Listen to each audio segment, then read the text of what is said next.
Hello, New Hope family. Welcome to the Grow Podcast. I'm your host, Adam Strunz, and I'm thrilled to have Pastor Aaron with me today. We're dedicated to helping you take your next step in your relationship with Jesus. Thank you for joining us.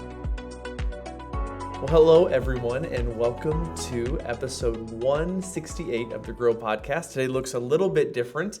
I will have to say that you are hands down far and away better looking than my normal co-host, Adam, who is out of town.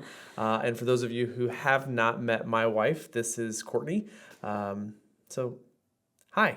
Hi. Thank you for having me on. Do you mean that? Do you really mean that? I appreciate the opportunity to be on. Okay, yeah. I did not appreciate the lack of preparation I received. But that was intentional. Like, Sure. I think part of what makes this, at least for Adam and I, what makes it fun is that we get to, it's not rehearsed. And so sometimes it's really good and sometimes it's not, but it's all honest and all vulnerable. So I felt like if I gave you the questions or if I gave you my thoughts, then you would be scripted and rehearsed. Sure. So Yeah, you're probably true. So today is Tuesday. So that when this is published, it'll be Wednesday. So last night we got to see incredible Northern Lights. Yes, they were amazing. Yeah. Like we've seen Northern Lights before, but never like last night. So we've been, and which leads me to my first question and this is dialogue for us, not an interview. Okay. We've been here now for 2.5 months. Like, what has surprised you most about North Dakota? Where you're like, so like clearly, like this is where God has called us to be. We've never questioned that. But in that, at least for me, there have been some blessings and some things that almost like surprising. Like I would have been happy with Adam, but it's almost as if like it was a God wink, like a hey, I've got you. Right. What have been a couple of the things that have surprised you most about our time here so far? Well, I'm not surprised about the church. The church and all the people have been incredible and amazing and are so loving and welcoming. I am a bit surprised on how much or how quickly I have fallen in love with Williston. Yeah. And it's the little things that, like the small pieces of beauty that I have found. So even just driving home on a dirt road this summer, each side of the dirt road was full of sunflowers, and like that brought me joy going to and from every day.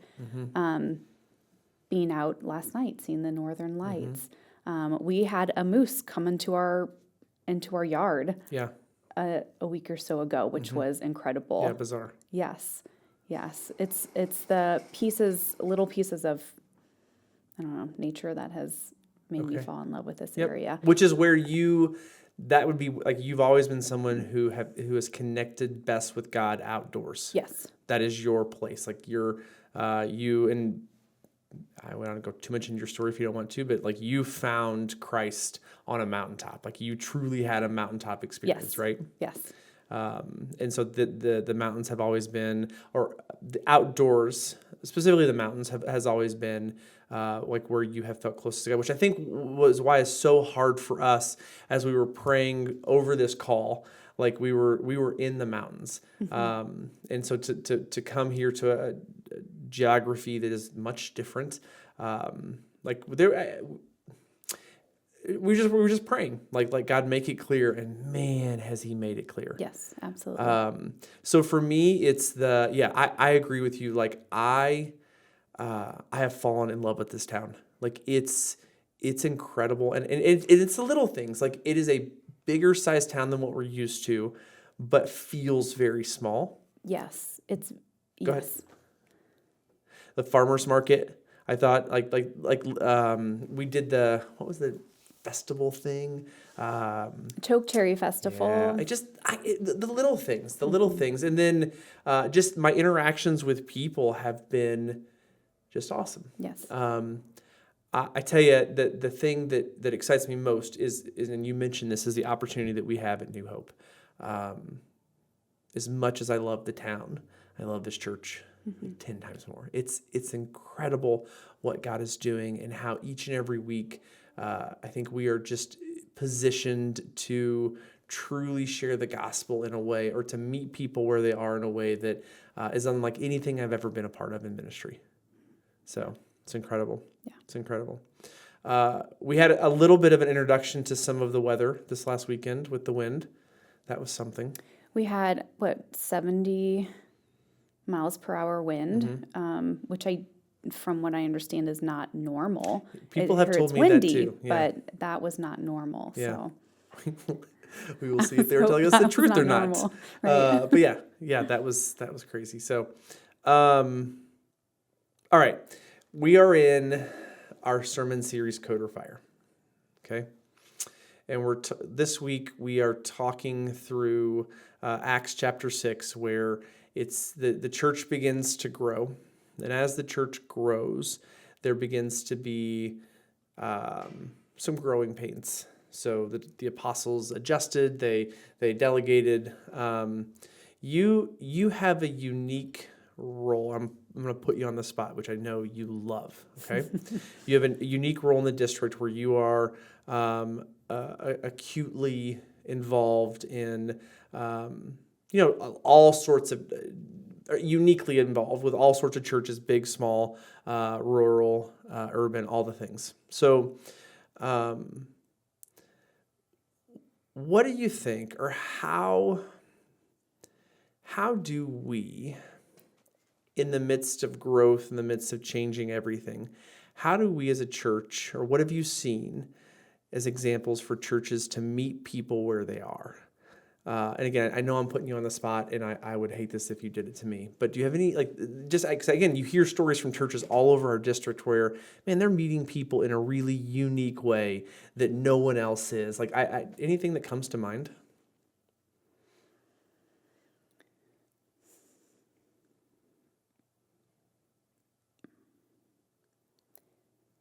I mean, I think sometimes we overcomplicate it. Okay. Because we don't always have to have something over the top to try to draw people in. Like, it's really sometimes going across the street and meeting your neighbor and inviting them to coffee or to come with you to church. Like, sometimes I think we overcomplicate it. I've seen church plants go out into the community, like farmers markets that are already happening. They have a booth, they offer free coffee, they tell people about the church plant, they have inflatables, and it's really just an opportunity. People are already out and about, and they're meeting people on the street, introducing them to the church plant, and it helps them make that connection. And that's just one little thing.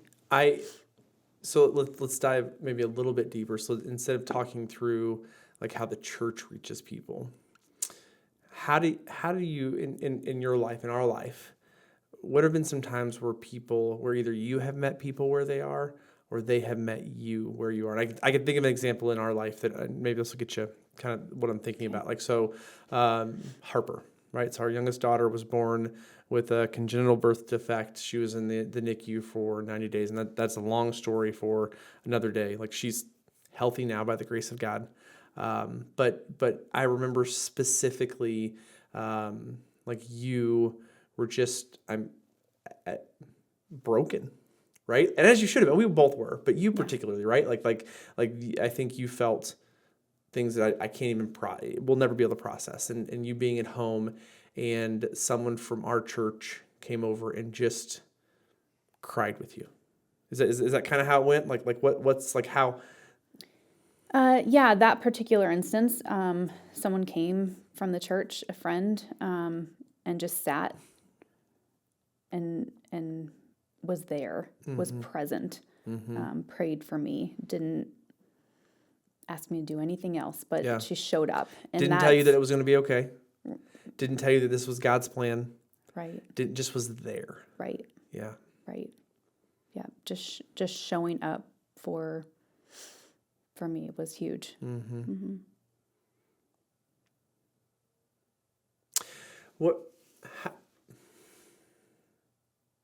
How do we do that in a culture? So, we're as connected as we've ever been with our phones, right? How do we do life like that in a culture that's really hard to do? Do we just go? Do we embrace the awkward? Like, what do we do?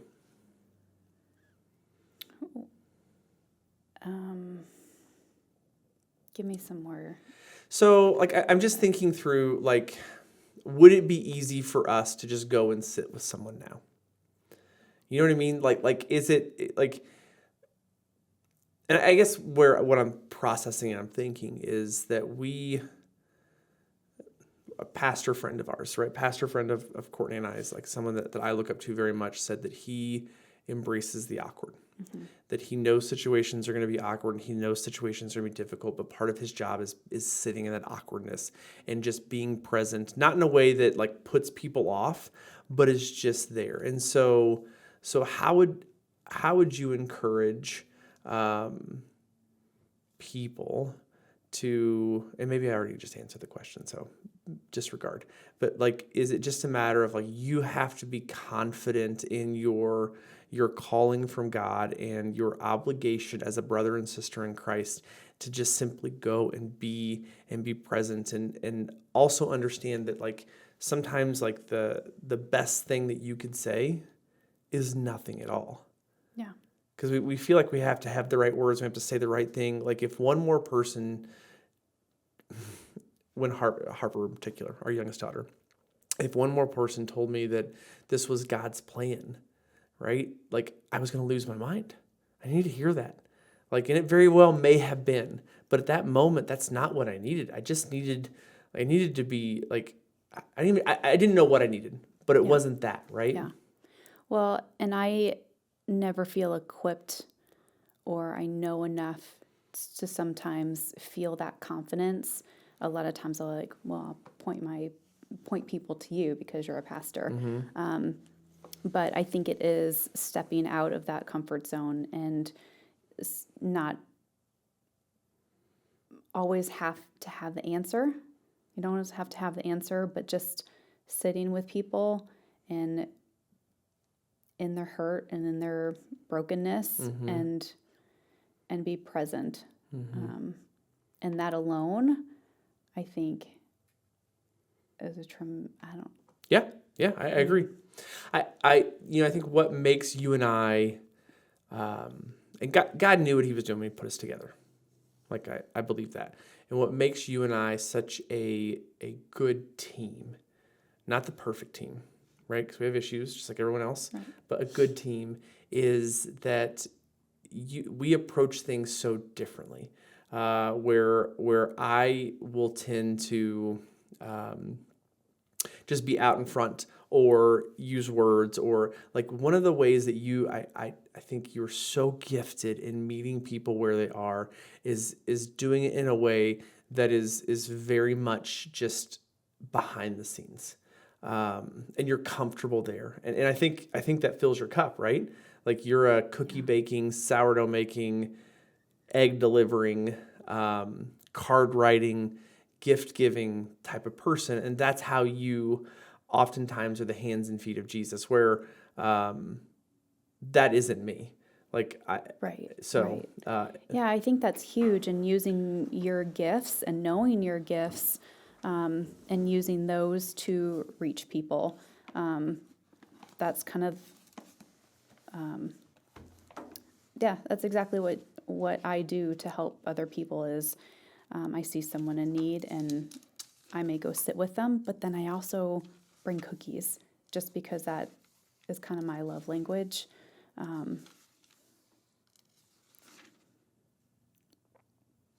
So one of the texts that we covered, and we covered at the very end of the message, was Paul was talking about the one body, many parts, right? 1 mm-hmm. Corinthians 12. So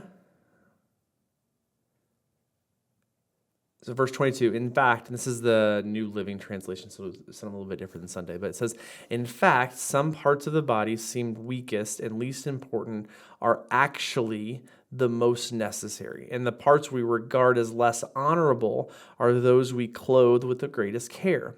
So we carefully protect those parts that should not be seen, while the more honorable parts do not require this special care. So God has put the body together such that extra honor and care are given to the parts that have less dignity. This makes for the harmony among the members so that all the members care for each other. If one part suffers, all parts suffer with it. And if one part is honored, all parts are glad. So there is that God has designed his body, the church, with like different parts, both visible and invisible, out in front and in the rear, or in the background rather, and each are necessary. And according to Paul, the ones that you don't see oftentimes are the ones that are the most important. We had this Pastor Appreciation Month in October, which is an interesting month. I'm not entirely sure, I'm fully behind it. But one of the things that the church did for the pastoral staff was cards. And you read them with me, right? We had 5 or 6 cards from this Sunday, maybe more. And just hearing those words of affirmation from the people that wrote them, it was incredible. It changed my day. And so those people used their gifts. I mean, it filled my cup. It's so important. Yep. Yeah. So, okay.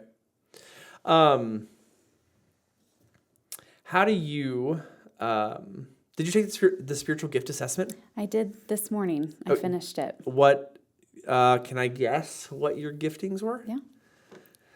Hospitality? That was my first one. Okay. Yep, that was number 1 on the list. I'm trying to think which ones I saw. I'll have to look it up here. What was your second? Do you remember? Giving. Oh, yeah. 100%. That's also your love languages. Hospitality, giving, and then the third one, exhortation. Really? Mm-hmm. Did it give you an explanation of what exhortation was in that context? Possessors of the gift encourage members to be involved in and enthusiastic about the work of the Lord. Members with this gift are good counselors and motivate others to serve. Exhortation exhibits itself in preaching, teaching, and ministry. Awesome. Shocking?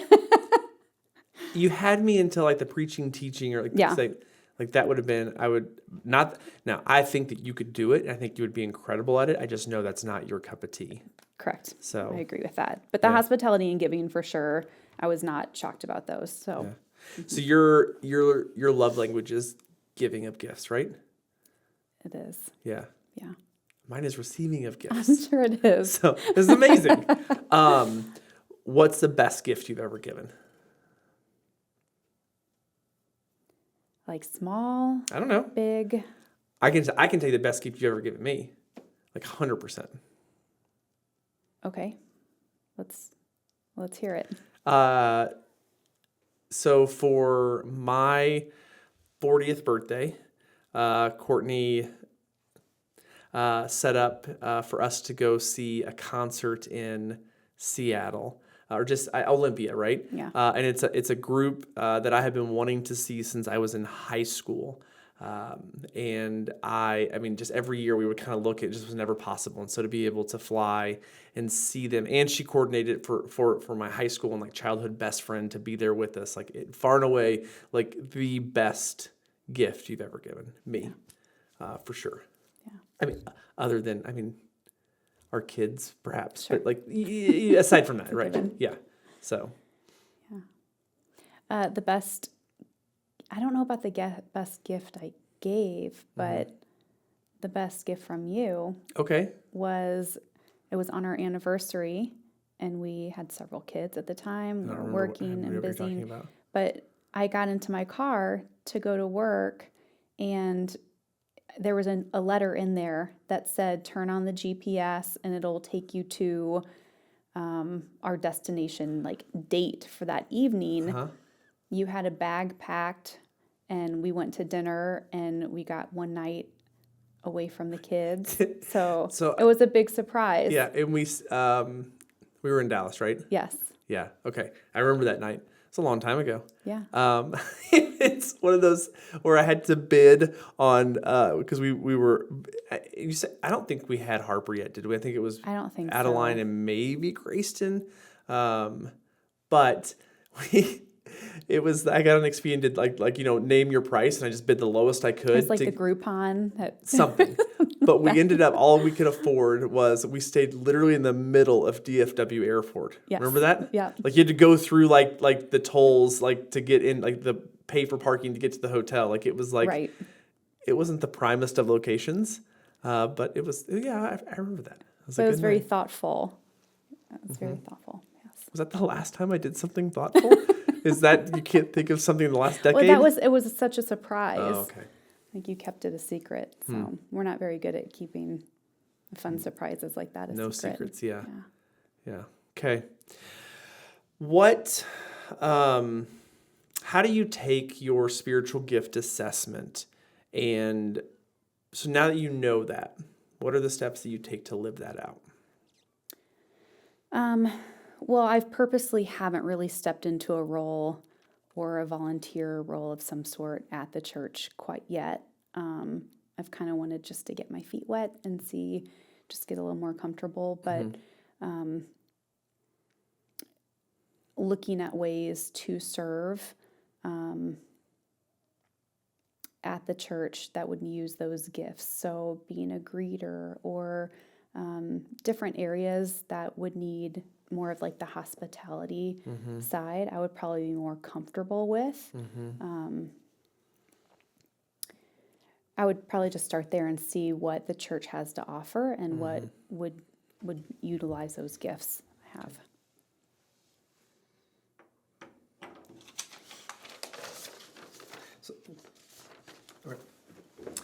What questions do you have for me? You have any questions for me? I feel like I've been the one, and again, you've had no time to prepare for this, so. Questions for you. Typically, Adam asks me a question or two. Oh, But you didn't know this. I did not know that. Yeah. What are your spiritual gifts? Oh. I believe the first one was teaching or exhortation, like that was the first one. The second one, and this was shocking, was prophecy. And okay. But here's why I think I got that, because it asked me questions like, do you hear messages from God that you feel the need to deliver? And so I was answering that in the context of my job as a preacher and teacher. Every week, I believe that the Holy Spirit moves through my study to where I am giving not what Aaron has to say, but what the Lord has to say to us through His Word. And so I don't, like, I've never considered that to be something that I've never considered that to be something that I would be gifted in. And actually, that one makes me a little uncomfortable, if I'm being honest. But I've asked the team to call me the prophet from here on out, and no one has. So Shocking. Yeah, I know. But yeah, so those were the two that I got. And I have to go back through and look through what my third one was. But it was a super. I loved that assessment. Like, it was good. Yeah.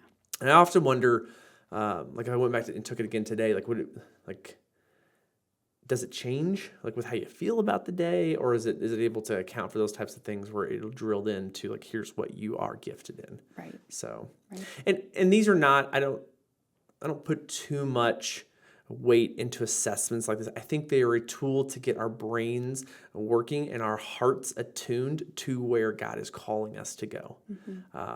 So Yeah. Okay.